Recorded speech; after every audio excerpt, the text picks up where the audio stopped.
Google knows what you did last summer. Welcome to SkyWatchTV News for Friday, July 24th, 2015. I'm Derek Gilbert. The search engine giant has announced a new feature of its online maps called Timeline. It essentially records, remembers, and shows where you were on any given day. Google says it'll help people remember where they've been, places they might want to visit again, like a favorite restaurant or a quaint little shop.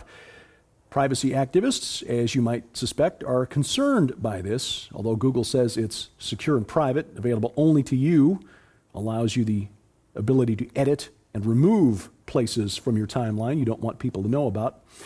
But remember that Google preserves all of this data, and it is available to any government agency who claims that the information is a matter of national security. And bear in mind that Google can also track you even if you don't use their products.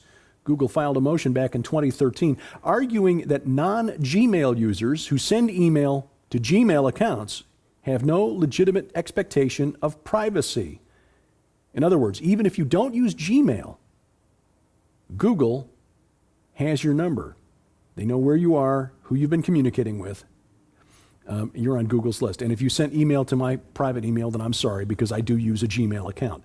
And Google may even be tracking the dead. Escaping this life may not put you out of reach of Google. Their longevity research division, Calico, has teamed up with Ancestry and the Ancestry.com division engaged in DNA research to find out why some people live longer than others.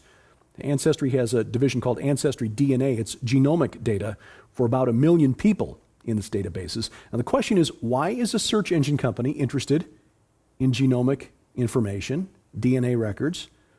Why does it need access to Ancestry.com's DNA databases when it already offers, through another division called Google Genomics, DNA cloud storage to scientists and healthcare providers for DNA information? And by the way, Amazon is also in that business. Is it a coincidence that Google's head of engineering, Dr. Raymond Kurzweil, very famously said that he believes that humanity will achieve immortality by the year 2045, and that Google has spent billions of dollars in research, in acquiring companies that do research into neural networks, artificial intelligence, and robotics? You see, selling immortality has become very big business. Synthetic biology. In fact, earlier this week we talked about research into creating new synthetic nucleotides so that we can improve DNA. We're so limited by those 4 nucleotides that God created us with. Using 6, 10, 12 would just exponentially increase the number of proteins, amino acids and proteins that could be created. Well, this is drawing investment money from large corporations, some companies you wouldn't expect.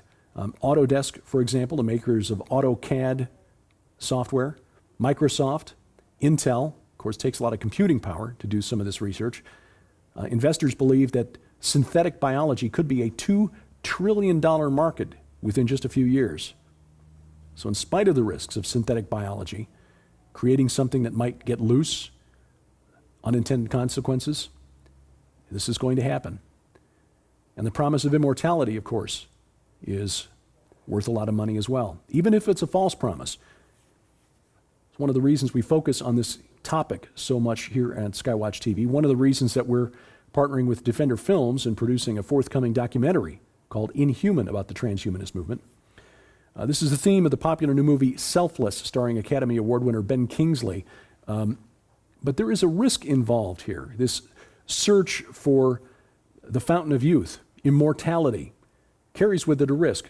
What would life be like in a world of immortals whose actions are not constrained by the threat of harm, physical harm, death, or judgment by an eternal, omnipotent, omnipresent, omniscient deity? Would people find any restraints on their behavior whatsoever? Let's be honest, there are some people for whom the threat of death is the only thing that keeps them from doing certain things. Statistically speaking, there's a strong correlation between a decrease in violent crime and the increase in the number of concealed carry handgun permits in certain areas. So if immortality were to be achieved, either through improving our biology or through upload into some sort of cosmic mainframe computer, how would anyone ever face justice for committing a crime? In fact, how would we even define a crime?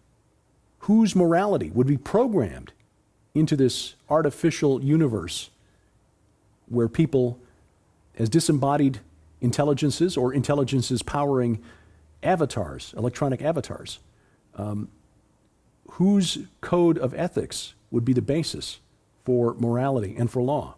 How do you punish an immortal being?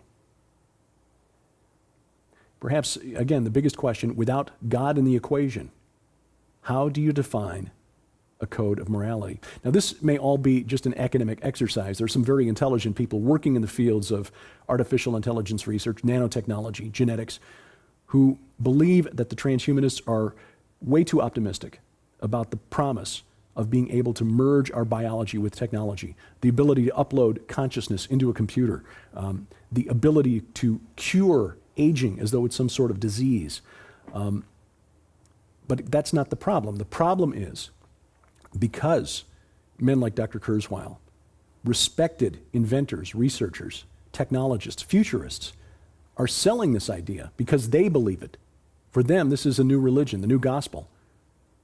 Our children, our grandchildren, who come out of the cradle with an iPad in one hand and a smartphone in the other, are likely to believe it. So whether the promise is real or not, if they believe that their immortality, that their future, that their salvation lies on a silicon chip, then we as Christians have failed them. They see the miracle of technology around them every day.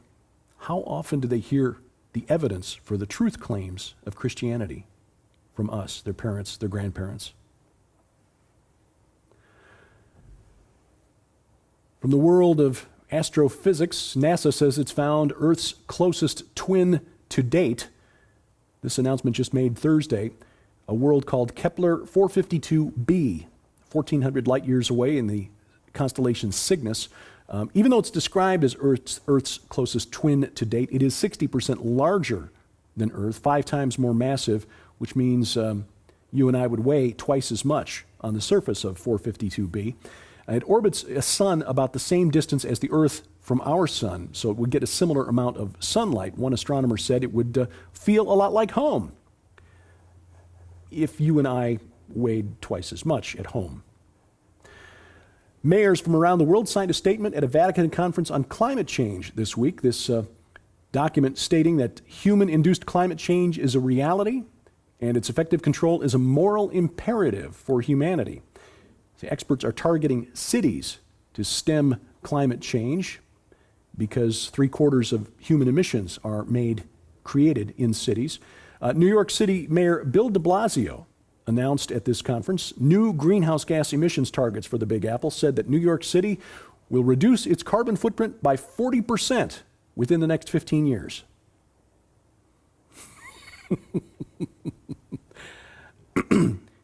Right. Now, it's not a coincidence that the Pope's climate change encyclical, recently announced, supports the conclusions of his science advisor.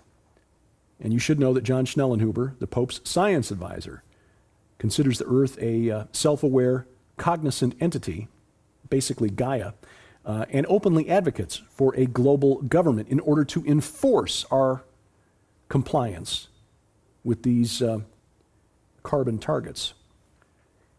And right on time, by the way, a new study by ex-NASA climate scientist Dr. James Hansen, one of the loudest voices in the climate alarmist camp, claims that sea levels may rise as much as 10 feet within the next 50 years, warns that ice in Greenland and Antarctica may be melting 10 times faster than models predicted. However, the European Space Agency's Cryosat-2 satellite recently showed that Arctic sea ice volume jumped 41% over the previous year.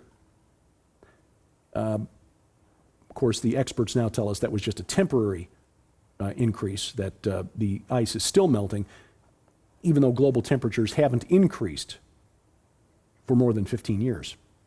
You see, the climate change agenda is about control, not about saving the planet. It's about making sure that all of us submit to having our energy usage monitored, metered, measured, and then dictated to us.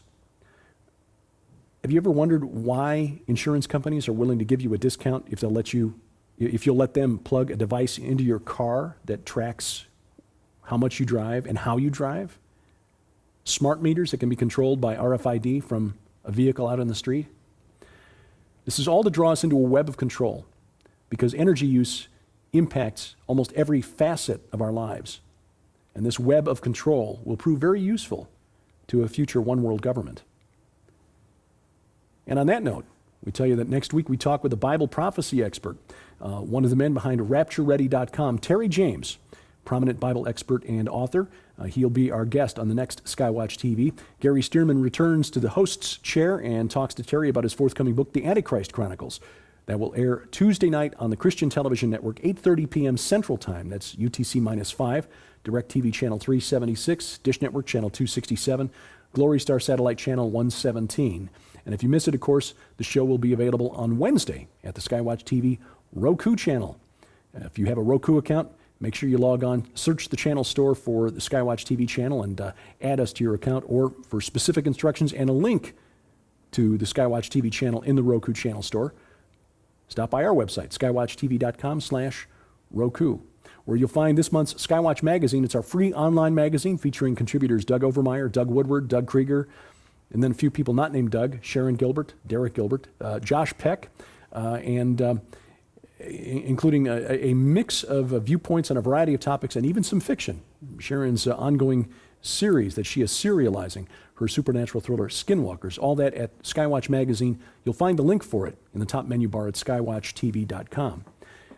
Your support is critical to us, prayerfully especially, but for your financial support during the month of July, $10 or more, we'll send you a copy of Dr. Gary Smalley's very timely book, I Promise, How 5 Commitments Determine the Destiny of Your Marriage.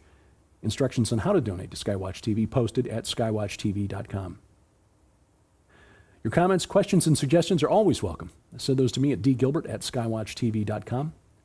Have a blessed weekend, and thank you for watching as we keep watch. I'm Derek Gilbert, and this is SkyWatch TV.